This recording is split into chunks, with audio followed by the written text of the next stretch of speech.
மழையோட பலத்தை நம்மள நல்லா புரிஞ்சுக்கிட்டு இருக்கோமான்னு எனக்கு தெரியல. சும்மா நம்ம நினைக்கிறது மட்டும் இல்ல, மழை நம்மளோட பிளாங்களை மாத்திடும், தெருவுல தண்ணி வர வச்சோம், சில சமயம் பாதிப்புகளையும் ஏற்படுத்தும்னு நம்ம எல்லாருக்கும் தெரியும். ஆனா அந்த மழைதான் நம்ம பயிர்களுக்கு தண்ணி ஊத்தி நதிகளை நிரப்பி நம்ம உயிரையே காக்குது. ஒரு விவசாயி நிலத்தை நினைச்சு பாருங்க, வெயில்ல காய்ஞ்சு தண்ணி எல்லாம் கஷ்டப்படுதுன்னு வச்சுக்கோங்க.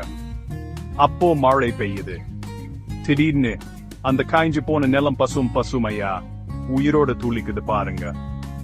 அதே மழைதான் வெள்ளத்தையும் சேதத்தையும் ஏற்படுத்துது.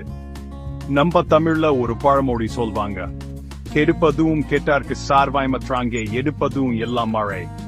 அதாவது மழைக்கு கெடுக்கிற சக்தியும் காப்பாத்துற சக்தியும் இருக்குன்னு அர்த்தம். அடுத்த தடவை வானம் கருத்து மழை வரப்போகுதுன்னா ஞாபகம் வச்சுக்கோங்க.